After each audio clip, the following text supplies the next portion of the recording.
ഹബീബായ നബി സല്ലല്ലാഹു അലൈഹി വസല്ലമ തങ്ങളുടെ ഹിജ്റയിലെ ഏറെ ഹൃദയസ്പർശിയായ സംഭവമാണ് മദീനക്കാർ നബി സല്ലല്ലാഹു അലൈഹി വസല്ലമ തങ്ങൾക്ക് നൽകിയ സ്വീകരണം. ഹബീബായ നബി സല്ലല്ലാഹു അലൈഹി വസല്ലമ തങ്ങൾ മക്കയിൽ നിന്നും പുറപ്പെട്ടു എന്നറിഞ്ഞ ദിവസം മുതൽ മദീനക്കാർ പ്രായഭേദമന്യേ സ്ത്രീകളും പുരുഷന്മാരും കുട്ടികളുമെല്ലാം രാവിലെ തന്നെ മദീനയുടെ കവാടത്തിൽ എത്തിച്ചേരുകയും ഉച്ചവെയിൽ അതിന്റെ ഉച്ചസ്ഥായിൽ എത്തിയപ്പോൾ അവർ തിരിച്ചു മടങ്ങുകയും ചെയ്തു. എന്നാൽ അന്ന് കോട്ടക്ക് മുകളിൽ സ്ഥാനമുറപ്പിച്ച ഒരു ജൂതൻ മണൽപ്പരപ്പിലൂടെ 2 ഒട്ടകങ്ങൾ വരുന്നത് കണ്ടിട്ട് അയാൾ ഇപ്രകാരം വിളിച്ചു പറഞ്ഞു: "ഓ മദീനക്കാരെ, നിങ്ങൾ കാത്തിരിക്കുന്ന നിങ്ങളുടെ നേതാവ് വന്നിരിക്കുന്നു."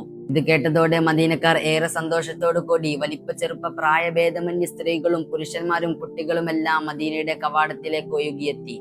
അങ്ങനെ അവർ തങ്ങളുടെ പ്രിയങ്കരനായ നേതാവിനെ സ്വീകരിക്കാനായി അവർ ഒരുങ്ങി. ഹബീബായ നബി സല്ലല്ലാഹു അലൈഹി വസല്ലമ തങ്ങൾ മദീനയിൽ പ്രവേശിച്ച ഉടനെ സ്ത്രീകളും കുട്ടികളും എല്ലാം ചേർന്നുകൊണ്ട് തൊലഅൽ ബദ്റു അലൈന മിൻ തനിയ്യത്തിൽ വദാഇ എന്ന പ്രസിദ്ധമായ ബൈത്തുകൾ ചൊല്ലിക്കൊണ്ട് നബി സല്ലല്ലാഹു അലൈഹി വസല്ലമ തങ്ങളെ സ്വീകരിക്കുകയുണ്ടായി. അങ്ങനെ നബി സല്ലല്ലാഹു അലൈഹി വസല്ലമ തങ്ങൾ മദീനയിൽ പ്രവേശിച്ച ഉടനെ അവിടുത്തെ പ്രസിദ്ധരായ ഗോത്രങ്ങൾ മുഴുവൻ നബി സല്ലല്ലാഹു അലൈഹി വസല്ലമ തങ്ങളെ കണ്ടിട്ട് പറയുന്നുണ്ട്: "നിങ്ങൾ ഞങ്ങളിലേക്ക് വരിക. ഞങ്ങളുടെ അടുക്കൽ പണമുണ്ട്, സമ്പത്തുണ്ട്, ആയുധമുണ്ട്. അതുകൊണ്ട് തന്നെ നിങ്ങൾ ഞങ്ങളിലേക്ക് വരിക." ഈ സന്ദർഭത്തിൽ ഹബീബായ നബി സല്ലല്ലാഹു അലൈഹി വസല്ലമ തങ്ങൾ മദീനക്കാരോട് പറയുന്നുണ്ട്: "നിങ്ങൾ എന്റെ ഒട്ടകത്തിനെ വിടൂ, അതിന് അള്ളാഹുവിന്റെ കൽപ്പനയുണ്ട്." അങ്ങനെ നബി സല്ലല്ലാഹു അലൈഹി വസല്ലമ തങ്ങൾ മദീനക്കാർക്കിടയിലൂടെ തങ്ങളുടെ പ്രിയപ്പെട്ട ഒട്ടകമായ കസ്വായിന്റെ മുതുകിലിരുന്നു കൊണ്ട് നബി സല്ലല്ലാഹു അലൈഹി വസല്ലമ തങ്ങൾ നടന്നു നീങ്ങുകയാണ്. അങ്ങനെ അബൂ അയ്യൂബിൽ അൻസാരി റളിയല്ലാഹു അൻഹുവിന്റെ വീടിന്റെ മുറ്റത്ത് ചെന്നുകൊണ്ട് കസ്വാവ് മുട്ടുകുത്തി. അതിനുശേഷം വീണ്ടും ഒട്ടകം എഴുന്നേൽക്കുകയും അല്പം ദൂരം നടന്നു പോവുകയും ചെയ്തു.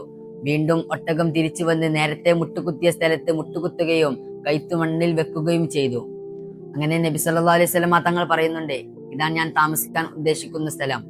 അങ്ങനെ അബൂ അയ്യൂബിൽ അൻസാരി റളിയല്ലാഹു അൻഹു നബി സല്ലല്ലാഹു അലൈഹി വസല്ലമ തങ്ങളുടെ ചരക്കുകൾ എടുത്തുകൊണ്ട് ബഹുമാനപ്പെട്ടവരുടെ വീട്ടിൽ സൂക്ഷിക്കുകയുണ്ടായി. അങ്ങനെ നബി സല്ലല്ലാഹു അലൈഹി വസല്ലമ തങ്ങൾ പുഞ്ചിരിച്ചുകൊണ്ട് പറയുന്നുണ്ട്: "മനുഷ്യർ അവരുടെ സാധനങ്ങളുടെ കൂടെയാണെന്ന്." നബി സല്ലല്ലാഹു അലൈഹി വസല്ലമ തങ്ങൾ താമസിച്ചിരുന്നത് അബൂ അയ്യൂബിൽ അൻസാരി റളിയല്ലാഹു അൻഹുവിന്റെ വീടിന്റെ താഴത്തെ നിലയിലായിരുന്നു. 2ാമത്തെ നിലയിൽ താമസിച്ചിരുന്നത് മഹാനവറുകളും മഹാനവറുകളുടെ ഭാര്യയുമായിരുന്നു. എന്നാൽ ഇത് മഹാനവറുകളെ വല്ലാണ്ട് അസ്വസ്ഥനാക്കി. കാരണം നബി സല്ലല്ലാഹു അലൈഹി വസല്ലമ തങ്ങളുടെ മുകളിലൂടെ നടക്കൽ അത് കേടാണെന്ന് ഭയപ്പെടുകയുണ്ടായി.